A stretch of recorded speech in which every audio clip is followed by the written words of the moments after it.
Hello friends, how are you all? I'm Valyan. Today I'm going to discuss very important education revisions questions 2021 shift 1. So today I'm going to start from part 6, and in the previous sessions we have completed part 5. So that means we have completed many questions in this year. So today I'm going to start. The question is the family of models which is more concerned with intellectual skills and acquisition of knowledge. आपको वो family of model बताना है जो सबसे ज्यादा concern करता है किसके साथ, इंटेलेक्चुअल स्किल्स के साथ, और नॉलेज को कैसे एक्वायर किया जाता है बाय द स्टूडेंट्स। आपको वो फैमिली ऑफ मॉडल बताना है। So the first is behavior modification family, information processing family, personal family, या फिर हमारी सोशल इंटरेक्शन फैमिली।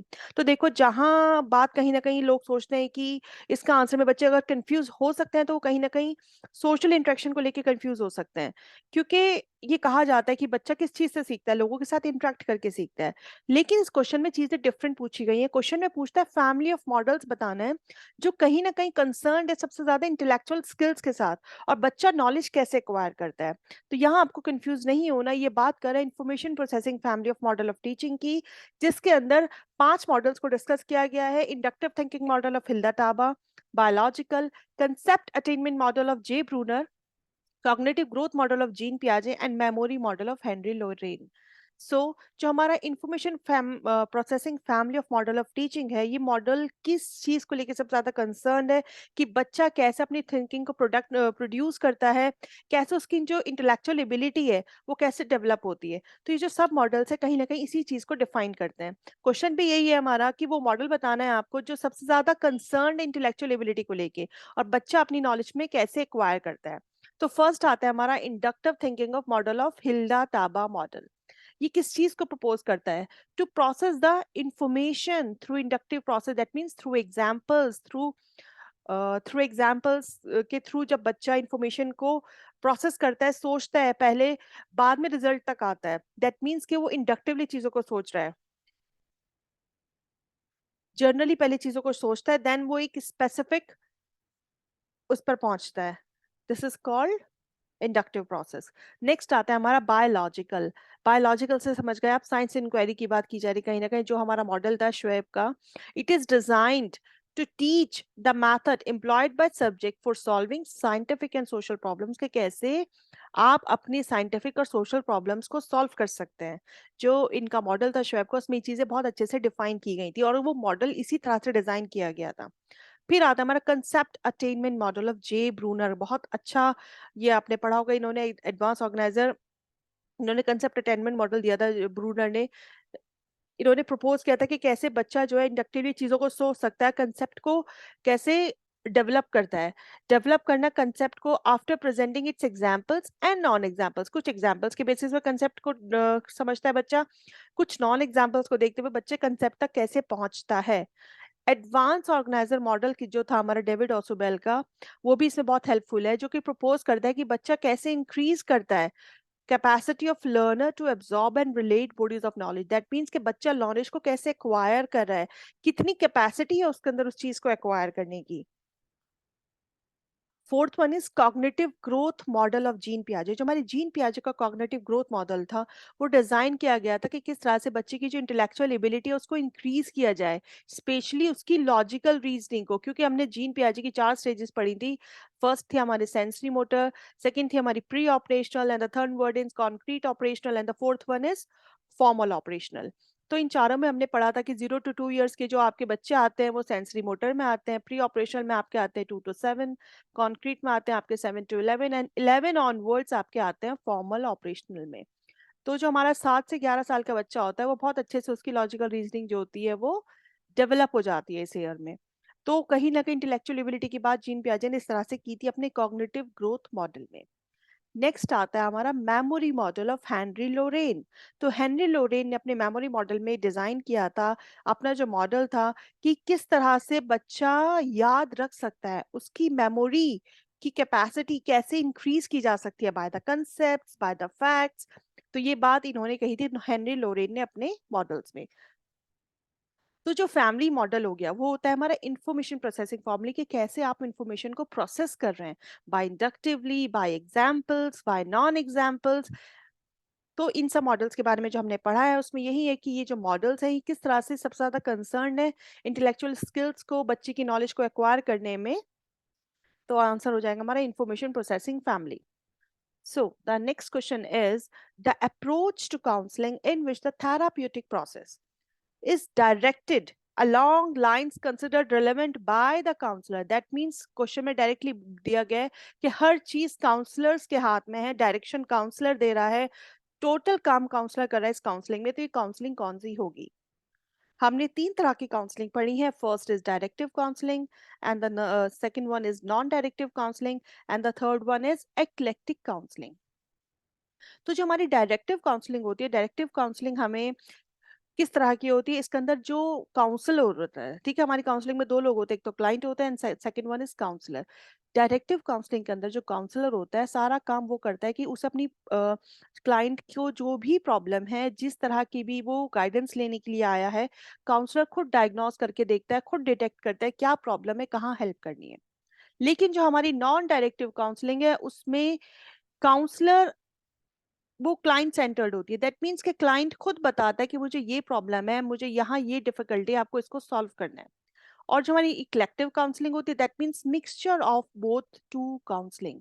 यहाँ पर काउंसलर्स काउंसलर एंड क्लाइंट दोनों एक दूसरे को हेल्प करते हैं, अपनी प्रॉब्लम बताते हैं, कुछ चीजें ये जानने की कोशिश करते हैं, कुछ चीजें ये बताते हैं, दोनों मिलके प्रॉब्लम को सॉल्व करते हैं।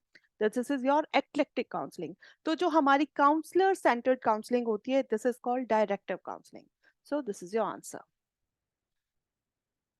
नेक्स्ट क्वेश्चन है हमारा, which of the following statements are correct? आपको बताना है इन सारी स्टेटमेंट्स में से आपकी बेस्ट कौन से स्टेटमेंट्स होंगी। Learning is a life long process, बिल्कुल ठीक बात है। लर्निंग बच्चे की बिल्कुल बाय बर्थ बच्चे की लर्निंग स्टार्ट हो जाती है टिल डेथ। बच्चा कंटिन्यूस लर्निंग करता है। दैट मीन्स इंडिविजुअल की जो लर्निंग है वो लाइफ लॉन्ग है। आप अपनी जिंदगी की हर स्टेजेस में लर्निंग करते हैं। Learning is not possible without a teacher. Learning बिना टीचर के पॉसिबल नहीं है। ऐसा नहीं है, बचपन में मदर बच्चे की टीचर होती है, बच्चा अपनी पीयर ग्रुप से सीखता है, बच्चा इंट्रैक्शन से सीखता है, बच्चा स्कूल से सीखता है, बच्चा अपने नेबरहुड से सीखता है। तो लर्निंग सिर्फ टीचर के थ्रू होगी ये गलत है। तो फर्स्ट हमारा बिल्कुल ठीक है। Now the third one is learning is enhance through socially supported interactions. बिल्कुल ठीक बात है। बच्चा नेबरहुड में इंटरेक्ट करता है, फ्रेंड्स के साथ इंटरेक्ट करता है, फैमिली में अपने सिबलिंग्स के साथ इंटरेक्ट करता है, तो बच्चा लर्निंग उससे भी करता है। Learning is enhanced through experiences, बिल्कुल ठीक बात है। बट एक्सपीरियंस से आप बहुत अच्छी लर्निंग करते हैं। जितना पुराना टीचर होता है, जितना अच्छा एक्सपीरियंस उसके बाद होता है, उतनी ज्यादा उनकी लर्निंग इनहैंस्ड होती है, उतना अच्छा डिलीवरी कंटेंट उनका होता है। तो the C and D both are correct. Learning is not possible without a school, ये तो गलत हो गया।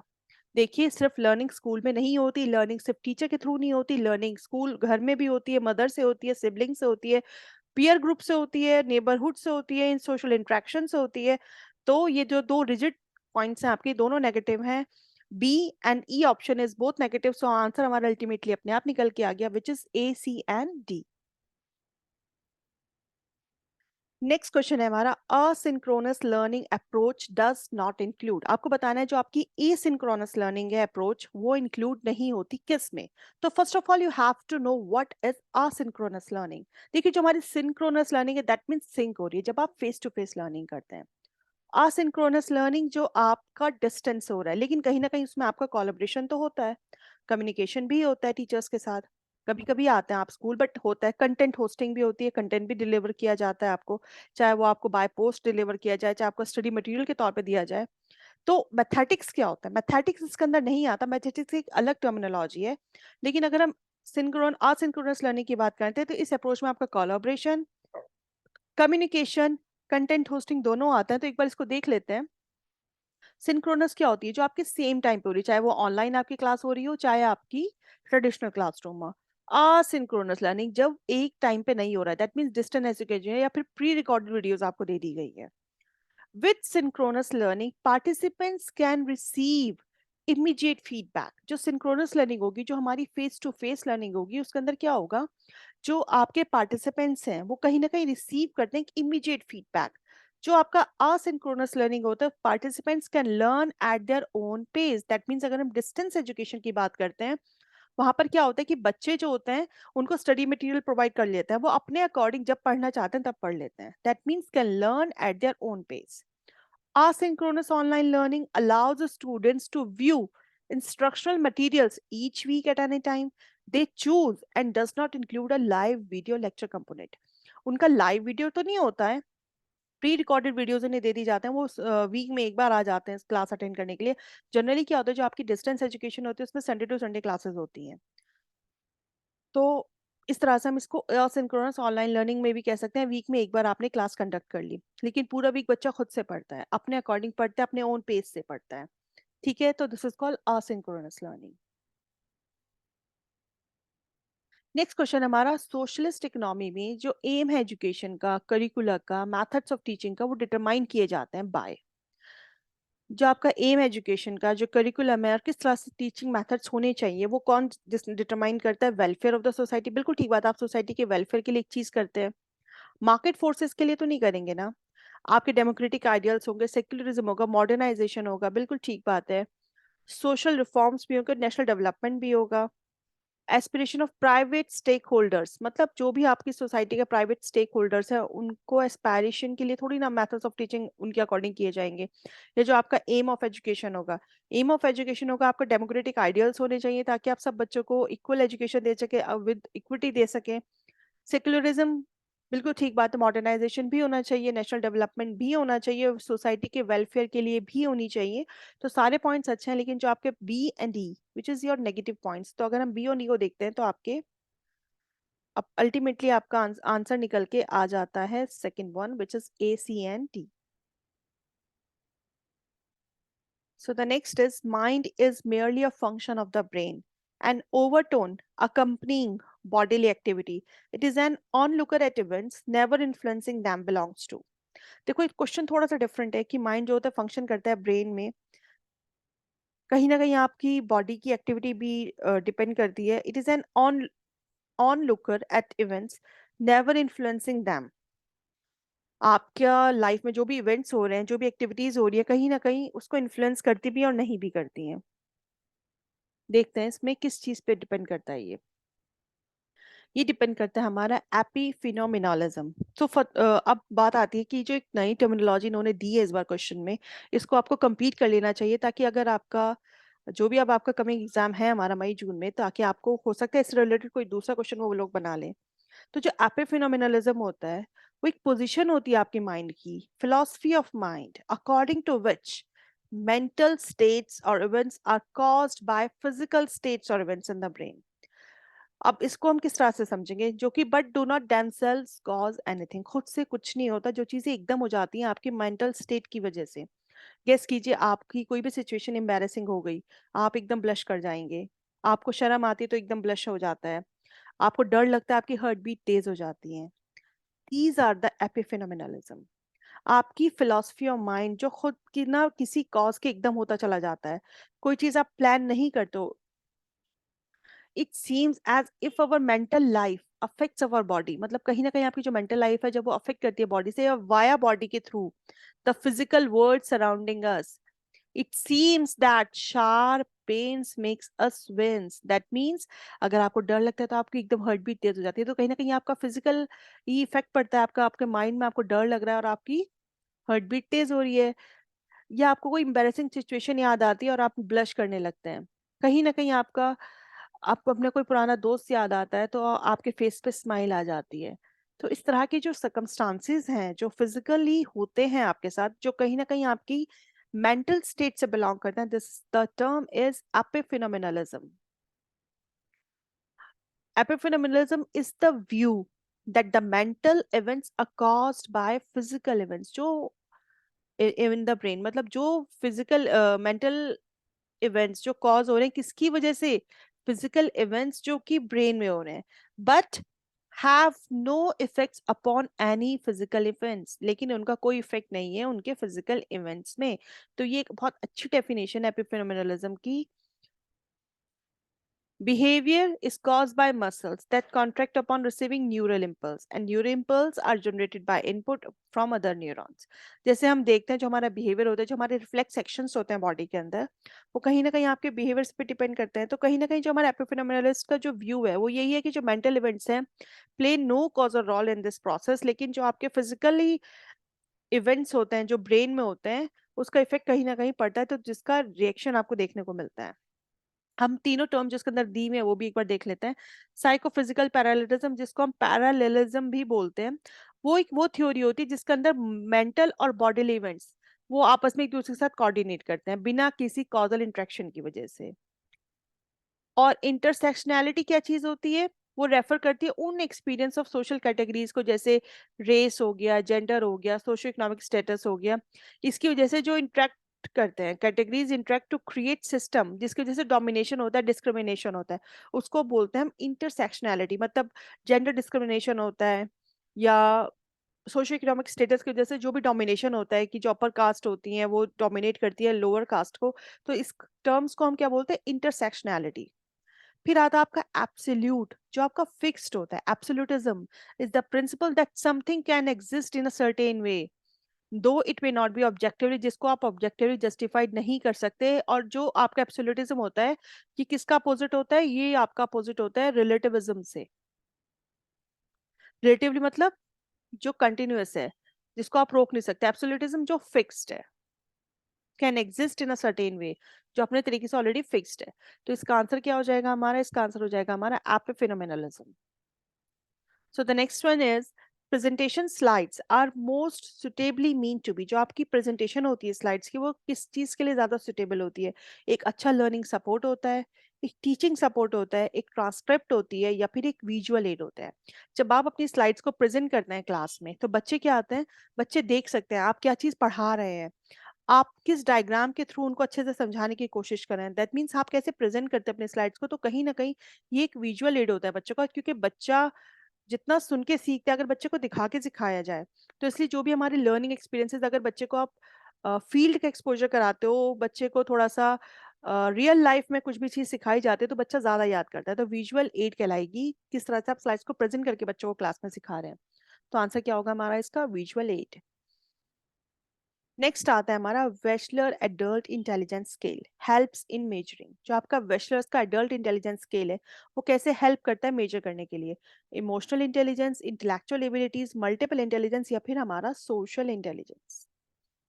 जो वेशलर्स थे उन्होंने एडल्ट इंटेलिजेंस स्केल की बात भी की थी, उन्होंने प्री स्कूल के लिए भी दिया था, उन्होंने चिल्ड्रंस के लिए भी दिया था। और वो मेजर क्या करते थे? इंटेलिजेंस स्केल से इंटेलेक्चुअल एबिलिटीज को मेजर किया जाता था। जो आपके इमोशनल इंटेलिजेंस के थे वो थे हमारे गोल्डमैन।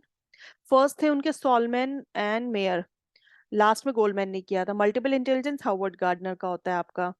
सोशल इंटेलिजेंस और सोशल, आई थिंक इसमें ये आपका कहीं ना कहीं थॉर्नडाइक से बिलोंग करता है। सोशल इंटेलिजेंस में दो तीन थे जो बात की थी थॉर्नडाइक ने, तीन इंटेलिजेंस की बात की थी इन्होंने, तो ये उसमें आता है आपका। तो आंसर क्या हो जाएगा हमारा? Intellectual abilities. Next question which is very easy question है स्टेटमेंट वन स्टेटमेंट टू के बेसिस पे, बट काफी हद तक जनरल है कि आप इसको अच्छे से पढ़ के कर सकते हैं। जो हमारा एम था एजुकेशन का एंशियंट इंडिया में was not just acquisition of knowledge. उसका एम सिर्फ ये नहीं था कि सिर्फ बच्चा नॉलेज एक्वायर करे, बल्कि कहीं ना कहीं उसको लाइफ की भी प्रिपरेशन कराई जाती थी स्कूलिंग के अलावा। But for the complete realisation of the self, मतलब बच्चे को सर्वाइवल स्किल्स भी सिखाई जाती थी, सिर्फ नॉलेज को ही एक्वायर नहीं कराया जाता था। एंशियंट इंडिया में जो एजुकेशन देने का जो रीजन था वो ये था कि बच्चा लाइफ में सर्वाइव करे, उसको जिंदगी की भी प्रिपरेशन कराई जाती थी, रियलाइजेशन कराया जाता था खुद का, अपनी कैपेबिलिटीज का, अपनी कैपेसिटी का। बिल्कुल ठीक बात है। And the second one is the aim of education should be cognitive development equipped with 21st century skills only। कि जो एम है हमारी एजुकेशन का वो सिर्फ ये होना चाहिए कि बच्चे का सिर्फ और सिर्फ कॉग्निटिव डेवलपमेंट होना चाहिए, और जो 21st सेंचुरी में जो स्किल्स चल रही हैं बच्चे को वो आनी चाहिए, दैट्स इट। ये गलत है। बच्चे को पढ़ाने का रीजन क्या है? कि बच्चा जिंदगी में सरवाइव कर सके, एक अच्छा सिटीजन बन सके। तो स्टेटमेंट सेकंड जो है आपकी वो गलत है, but statement first is correct. So हमारा आंसर क्या होगा? Third one. सो नेक्स्ट है हमारा क्वेश्चन जो कि लिस्ट 1 एंड लिस्ट 2 दोनों गिवन है, जिसके अंदर आपको मैच करना है। सो तो लिस्ट 1 में आपको क्या गिवन है? स्कूल ऑफ फिलॉसफीज दिए हुए हैं, idealism, realism, naturalism, pragmatism and metaphysics, reality. In schools की रियलिटी क्या है, क्या हम इनके अंदर पढ़ते हैं? आइडियलिज्म किसकी बात करता है? आइडियलिज्म स्पिरिचुअल की बात करता है, स्पिरिट की बात करता है। रियलिज्म रियलिटी की बात करता है। नेचुरलिज्म नेचर की बात करता है। प्रैग्मेटिज्म प्रैक्टिकल अप्रोच की बात करता है, चेंज की बात करता है।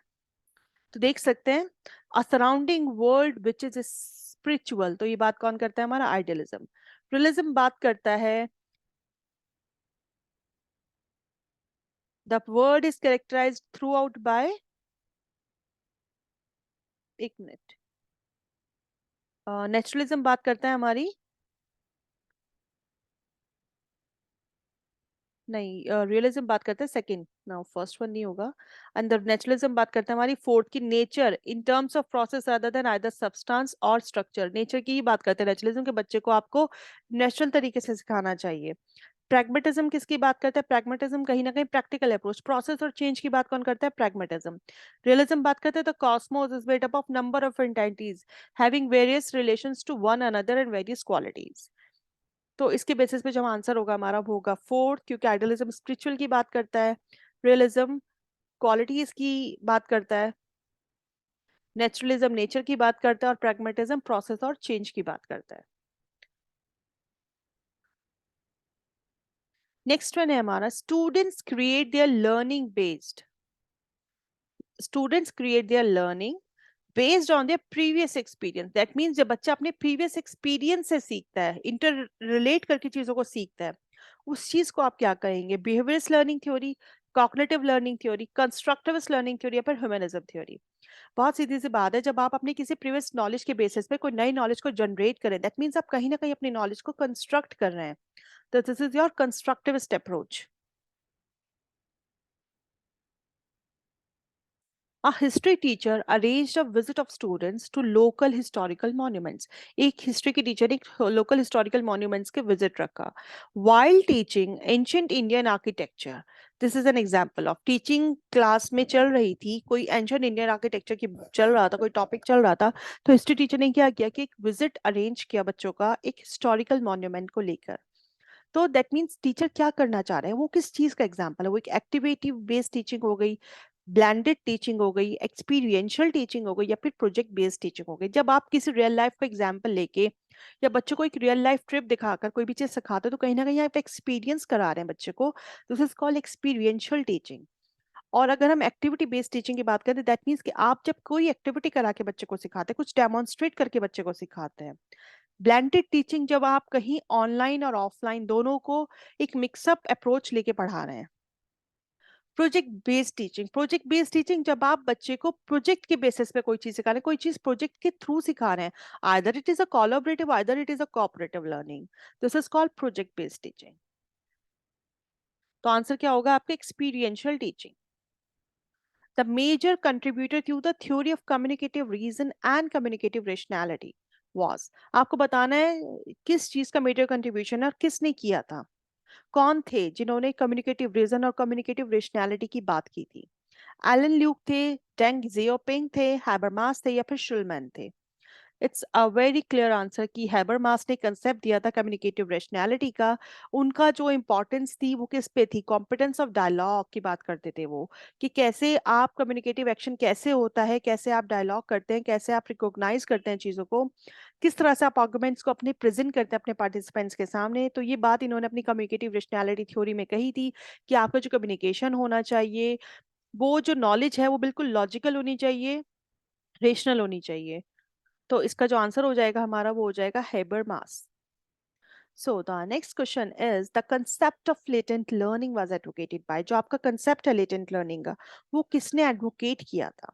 तो अगर आपको चारों ऑप्शंस का पता है तो आपके लिए आंसर निकालना वैसे भी आसान हो जाता है। ब्लूम ने ब्लूम्स टेक्सोनॉमी दी थी,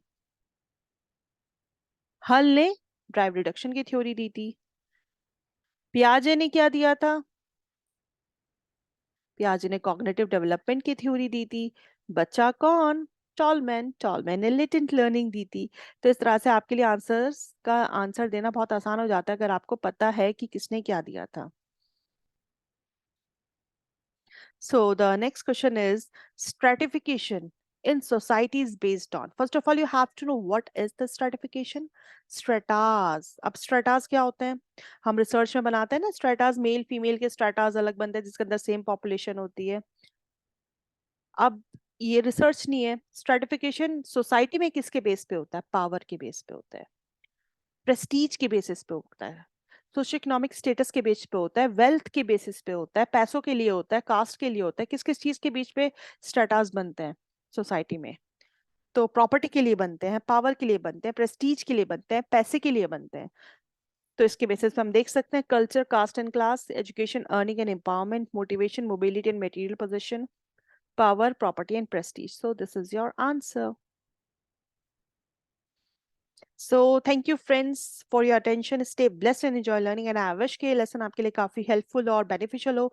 तो please मुझे comment section में बताइएगा कि अगर आपको ये lesson अच्छा लगा, ताकि मैं और lessons आपके लिए लेके आऊँ। तो in the next video हम कुछ आगे के questions solve करेंगे 2021 के। इसको complete करके फिर हम जो इस बार का आपका 2022 का previous का पेपर आया है वो solve करेंगे। So bye bye, have a nice day, stay blessed and enjoy learning.